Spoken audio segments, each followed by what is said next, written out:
그동안 전기차를 굉장히 많이 타보기도 했고 이트론 GT도 독일에서도 타봤고 한국에서도 타봤는데 생각해보니까 그동안 전기차를 타면서 서킷을 와본 적은 한 번도 없었거든요. 그래서 오늘은 서킷에 굉장히 잘 어울리는 RS 이트론 GT를 가지고 인제 스피드움에 왔습니다.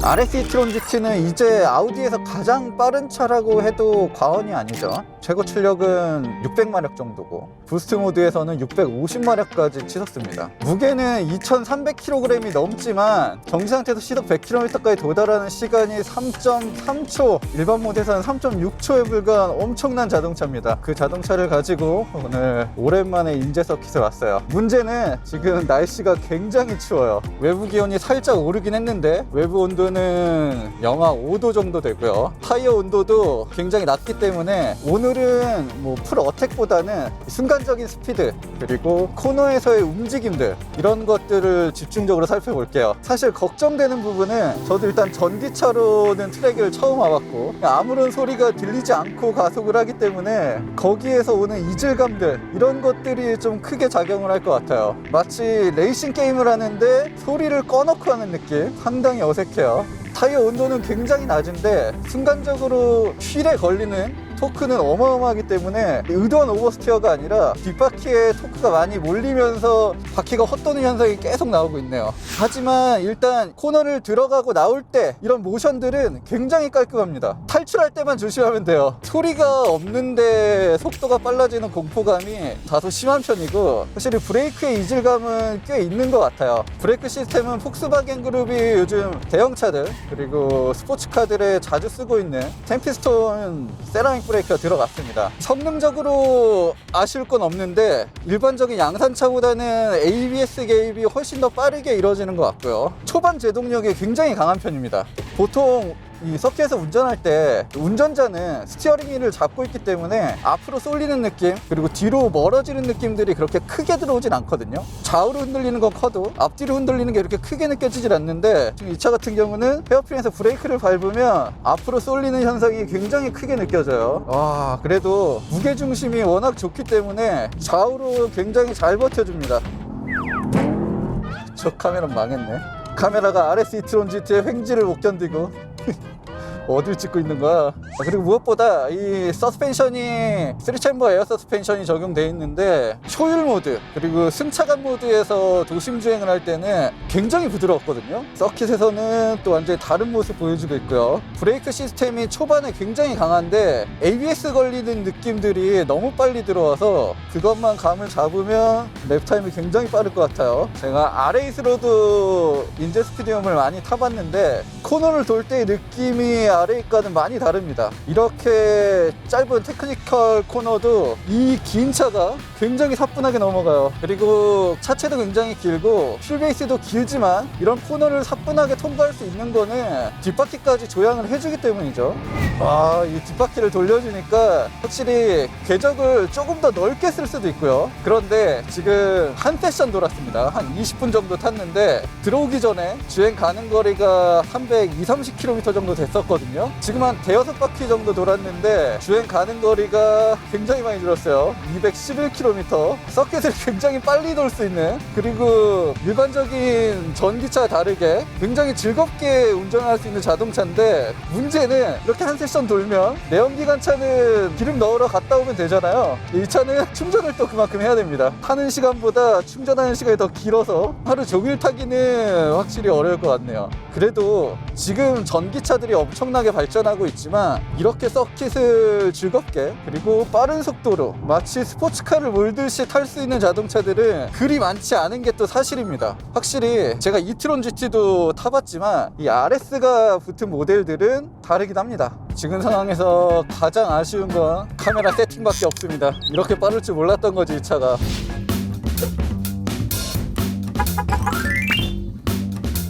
도심에서도 전기차 끌고 다닐 때 충전이 좀 마음에 걸리는데 서킷에 와서도 마찬가지입니다. 지금 한 세션을 탔는데 배터리가 90%에서 55%까지로 줄었어요. 대략 한 40%가량 줄었습니다. 그래서 쉴 때 보통 자동차들은 냉각도 해주고 기름도 넣고 오는데 저는 계속 충전을 해줘야 됩니다. 전기차로 서킷을 재밌게 달릴 수 있지만 역시나 번거로운 건 좀 있는 것 같아요. 참고로 이 이트론 GT 계열 RS 이트론 GT, 그냥 이트론 GT 같은 경우는 800V까지 충전이 가능해서 급속 충전기로 잘 나오는 곳에서 충전을 하면 150kWh 정도까지도 나옵니다. 어쨌든 저희는 다음 세션을 기다려야 되는데 그때까지 얼마나 찰지 지켜보도록 하겠습니다. 뿅!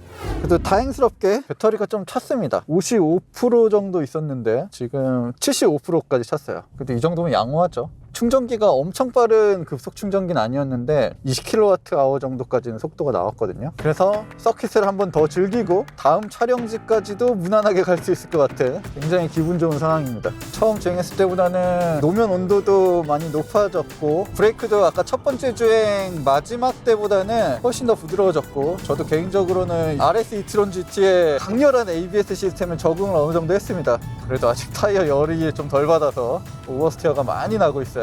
RS 이트론 GT 같은 경우 다들 잘 아시겠지만 포르쉐가 주도한 새로운 전기차 플랫폼을 쓰고 있습니다. 이 전기차 플랫폼은 일단 후륜구동 기반이에요. 아우디가 4륜구동 쿼트로 시스템을 적용해 놓긴 했지만 RS 이트론 GT는 어디까지나 뒷바퀴의 힘이 훨씬 더 강한 4륜구동 자동차입니다.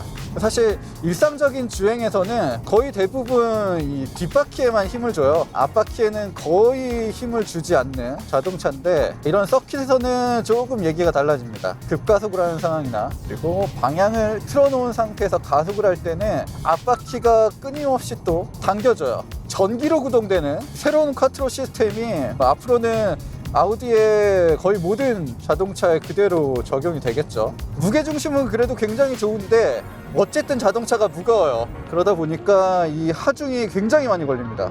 인제스피디움의 1번, 2번, 3번 코너, 그리고 지금 이렇게 돌아 나온 코너들도 이 차에 걸리는 하중이 굉장히 높게 느껴집니다. 그래서 앞바퀴에 무리가 굉장히 많이 가는 것 같아요. 그래도 트랙션이 상당히 좋은 편이고요. 가속은 어마어마합니다. 정말 소리가 안 날 뿐이지 이 가속은 진짜 R8, 람보르기니, 우라칸 이런 차들 못지 않아요. 재밌는 부분 중에 하나는 제가 다른 아우디로도 서킷을 많이 돌아봤는데 다른 아우디가 보여주는 움직임이 아니거든요.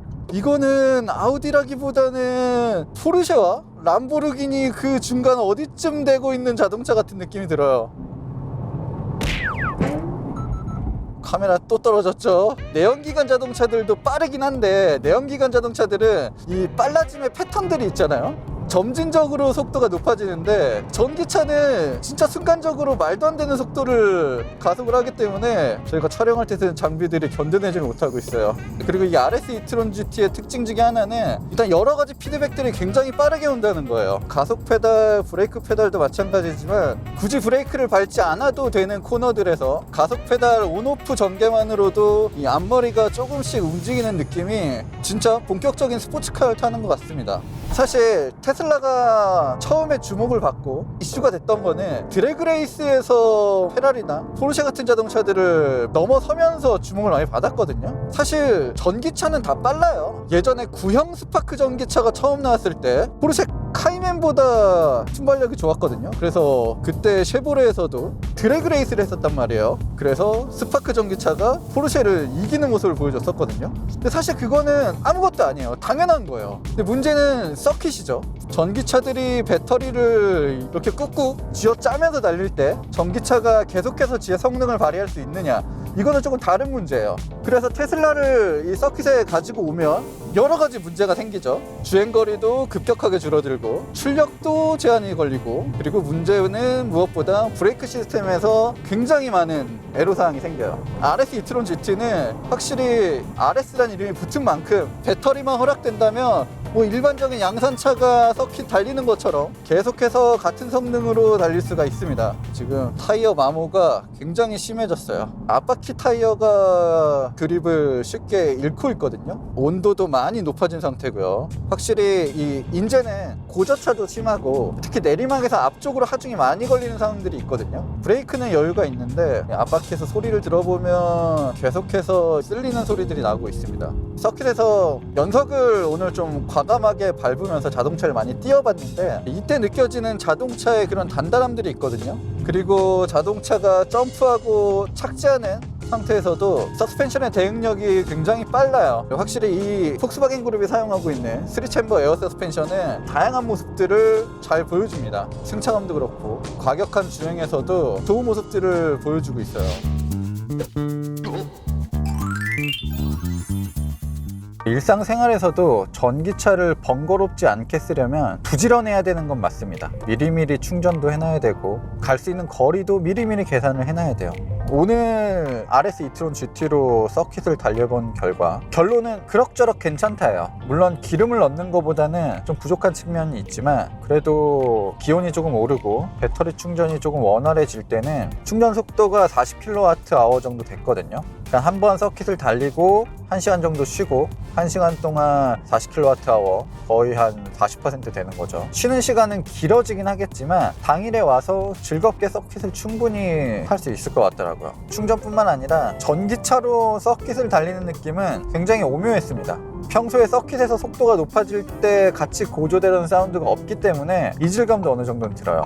소리와 속도의 관계는 생각보다 빠르게 적응이 되는데 그것보다 적응하기 어려운 점은 브레이크 페달의 이질감, 굉장히 강력한 브레이크 시스템이 갖춰져 있는 자동차라고 해도 어쩔 수 없이 나타나는 것 같아요. 기본적으로 에너지 회생제동 시스템이 차지하는 비중이 높다 보니까 같은 브레이크 시스템이 적용된다고 하더라도 반응 측면에서는 분명히 다른 부분이 있어요.